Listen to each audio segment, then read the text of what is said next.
We have reached the finale. Exonerate. What does exonerate even mean? I'd never even heard of that. Exonerate. Especially of an official body, absolve someone from blame for a fault or wrongdoing, especially after due considering of a case. Exonerate is about. On September 21st, 2011, the state of Georgia ended Troy Anthony Davis' life with a lethal injection. Davis was executed for the murder of a police officer, a crime he always maintained he did not commit.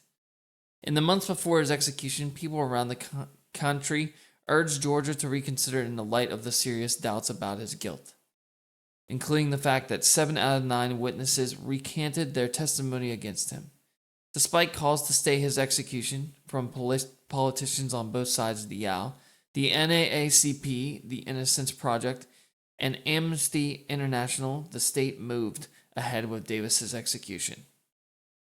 On the morning of his scheduled execution, Davis asked Wendy Gozen Brown of Amnesty International to share a message with the world. Quote unquote, "The struggle for justice doesn't end with me. The struggle for all of the Troy Davises who came before me and all the ones who will come after me," he said.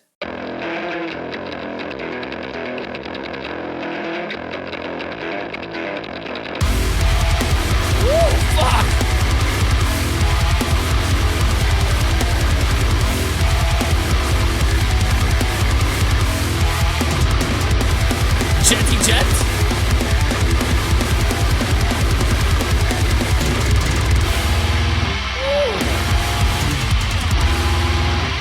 Oh my god!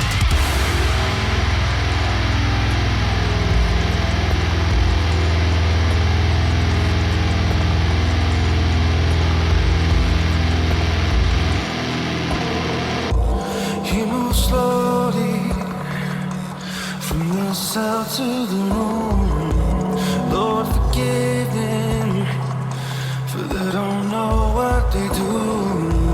They don't know what they do. As his eyes close, he tries hard to forgive his accusers. Another murdered innocent, another murdered innocent.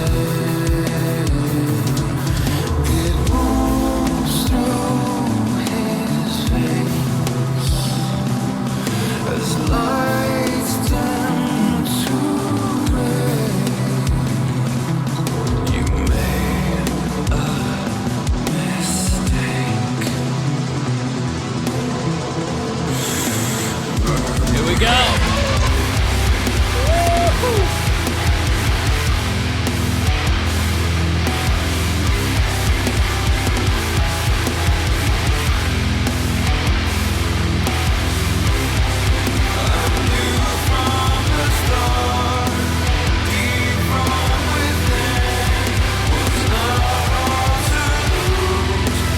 Oh, man.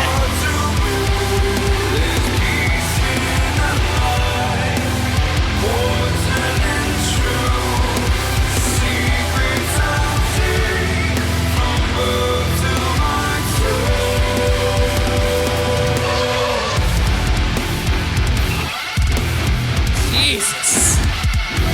Woo.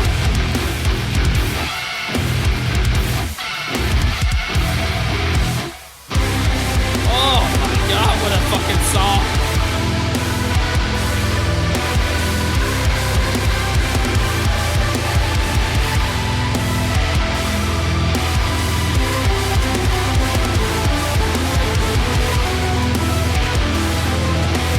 I can't believe how much industrial fucking elements are in this album, dude. It's beautiful.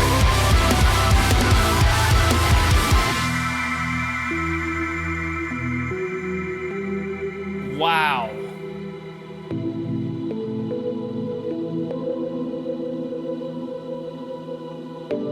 Dude, this is a 10 out of 10 album, bro. It's amazing. Not one song is bad.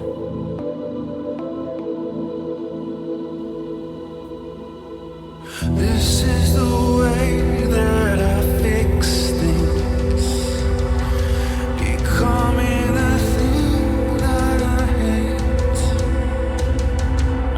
let you guys vote on this one at the end. What I should give it. I think I might do that.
Oh my god!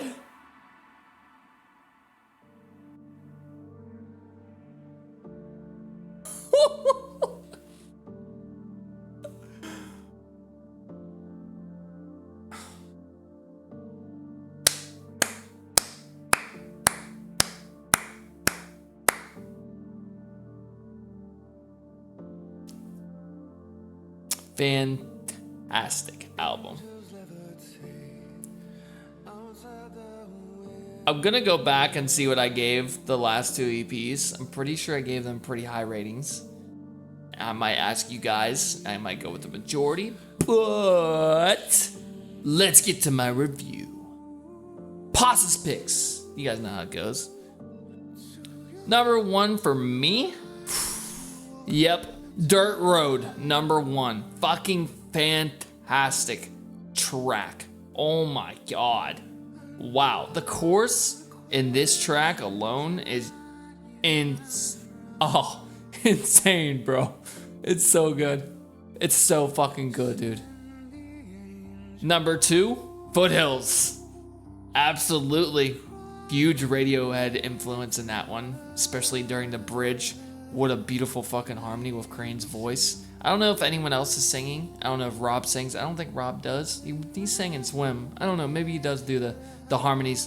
Dude, the harmonies in this song, wow. I did not expect that at all.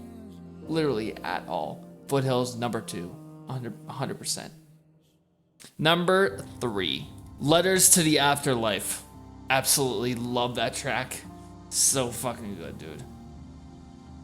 Those three tracks are the ones that stood out the most for me. The ones I didn't like, zero. There's nothing I didn't like on here. Nothing. Album MVP. I have no clue if that is Wheeler or Danny on drums, but I gotta tell you right now, that drummer's getting it. The drummer's getting the MVP. I'm sorry, Crane. Your voice is amazing. Bass is awesome. Rob is awesome. Reyes is awesome. Bradshaw's awesome. But yeah, it's going to. Is it Danny? It's Danny, right? Gamboa. Gamboa is getting the album MVP for this album. Absolutely fucking fire fells on that drum set. Just amazing. The drums are so fucking good on this album, dude. It's the one that stood out the most to me. Awesome. Influences. Number one influence for this album. I'm gonna have to go with Pussifer. I think Pussifer is a huge influence on this album. I feel like Crane listens to Pussifer. I know he listens to ABC, and I know he loves Tool too. But yeah, Pussifer is a weird band, but I think it's definitely an influence for this album. Number two, 9 Inch Nails. Absolutely, dude. Without question, 9 Inch Nails. Number three, we're gonna go ahead and go with Massive Attack. The synths on this album remind me of Massive Attack. It's a band that had a song called Teardrop, and it appeared on Semi and Angel. Is that the name of the show that it appeared on, or Buffy the Vampire Slayer? I can't remember what it appeared on. It was a TV show that appeared on. I heard it the first time. I was like, what is this? It was amazing. And number 4, I'm probably gonna have to go with A Perfect Circle. Yep, Perfect Circle. And number 5, How to Destroy Angels, which is Trent Reznor and his wife, Marceline. Is it Marceline? Mariquin. Mariquin is his wife. Him and his wife and Atticus Rose, side project from Nine Inch Nails. It's definitely the 5 influences for God of the Mountain. In my personal, that's what I hear. I hear a lot of people give me shit for my influences, but you know what? Fuck you. This is my channel, and I get to pick what the influences are. Genre for this album. Oh, it's definitely progressive. It's definitely progressive. Number 2, it's avant-garde. It talks about death. It's very avant-garde. Number 3, it is industrial. I was surprised at how many industrial elements were in this, but it's very industrial. Number 4 is alternative. And finally, number 5 is ambient. Those are the 5 genres that make up God of the Mountain, in my personal opinion. The implication. What do I think this album as a whole is about? So judging from the stuff that Crane had sent me, and the stuff that I've just got done listening to, and all the tracks I've gotten listened to, I feel that this album is a mourning for the dead. It's a mourning for the dead, and God is the one that's mourning. Because I know that the title track on this album was about the massacre that happened at the school that killed, is it 36, 37 children?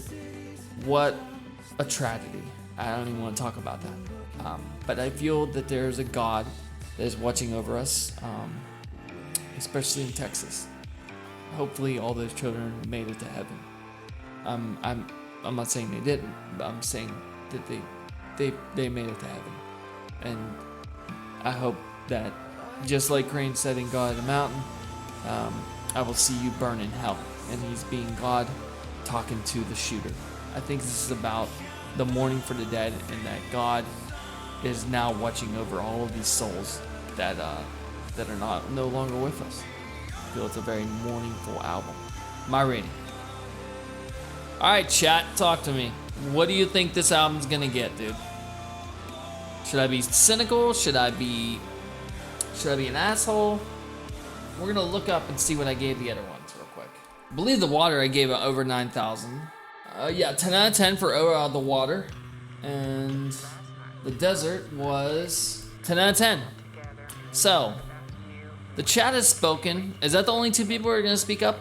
They're saying over 9,000 out of 10. Well, you read my fucking mind. Stoneside, God of the Mountain, is getting an over 9,000 out of 10. It is their best piece of work. I still do love Apache. I really do. I love that fucking track. Do yourself a favor, if you have never listened to Apache, please go listen to it. It is their best track by far. But this album's very, very good. It's a very, very good album. Very well mixed. Very well composed. It's got to get it, dude. It's got to get to over 9,000, dude. It's got to join the ranks of fucking. I'll give it a punch. Yeah. It's sitting in the reigns of Heartlay and Sleep Token right now. Those are the 3 best albums I reviewed this year. Baby Metal was fantastic as well. But yeah, I gotta give this an over 9,000. It is amazing. The next album review will be Xanthocroid of Earth the Action. Of Earth and Action, parts 1 and 2. Yes, it's a double album review. And that will take place on the 22nd of July. And stay tuned, because on the 15th of July is our Gent/Thal featured themed stream. And I know you guys are fucking waiting for that. Everyone loves the request streams because they can request whatever the fuck they want. Thank you for watching the album review. Peace!